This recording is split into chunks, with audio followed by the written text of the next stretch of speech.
While scrolling through Pinterest, I found this recipe for honey sriracha salmon, and it sounded so good. The only thing is I never made salmon, so fingers crossed it turns out decent. It would have definitely helped if I got the salmon out of the fridge. I have a total of 3 salmon fillets here, so that's actually a perfect amount. Okay, so once we open these little individual packs, we're going to put them in a Ziploc bag. I will say, thank goodness for kitchen scissors, or just scissors in general, because I am not in the mood to fight with this today.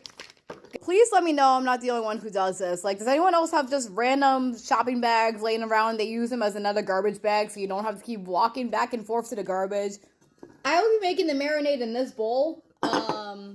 Yeah, so that way I can just mix it, pour it over the salmon, and let it do the same. And get in the fridge to marinate as long as possible. Starting with 3 tablespoons of soy sauce. I already put 1 in. It's just taking forever to come out of the container. Also, this is a low sodium soy sauce, by the way. So the recipe I am following, it calls for 2 tablespoons of sriracha. I'm only going to do the 1. We got honey here too. So, also this is from the Beekeeper's Daughter. 1 second. Alright, we're back. I had to get another spoon to scoop this out. So we got honey in here. This is a Florida orange blossom. And this honey is actually really, really good. This just shows you where my brain's at. I'm thinking like, I'm forgetting something. I'm like, oh wait, garlic. I need that. Alright, in order for me to mix this properly, I'm going to add 3 tablespoons of water and then get that over the salmon. So we got everything in here. Now I'm just going to use a little baby whisk just to mix this. And that way I can just pour it over the salmon. And get that going and marinating for as long as possible. Now that we got that done, we're going to pour this over the salmon. Praying to God I don't spill this everywhere or else I'm going to be very, very upset. Okay, well I spilled a tiny bit, but I think it'll be good. I got my counter wiped down. We're going to go put this in the fridge for a bit and then clean up.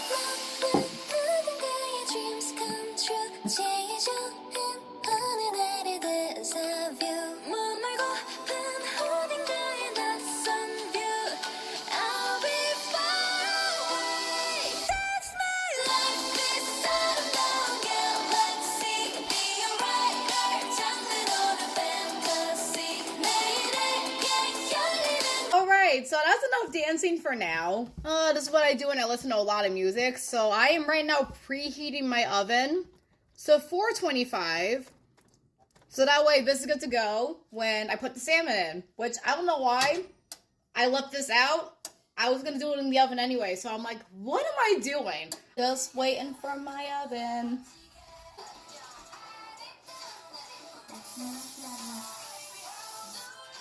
I got my baking pan here lined with parchment paper and I greased the pan too. And I just took the salmon out of the fridge and now we're going to put it in this pan and we're still waiting for my oven to preheat. So we're getting this ready to go. All right, my oven is good to go. So now we're going to put it in the oven. Cool. 15 minutes have gone by and I'm not going to lie, I am very nervous. I'm about to take this out.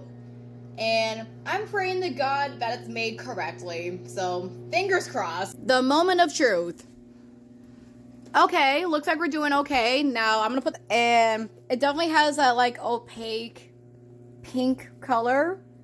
My thing is, like, if it's down the middle, they say if it flakes easily, then we'll be good. And by the looks of it, it is. I'm just going to keep poking it. And here we go. This is the final plate. I have the salmon, some rice, and broccoli, and I was nervous to try it because it was my first time, but overall it turned out really good. I highly recommend.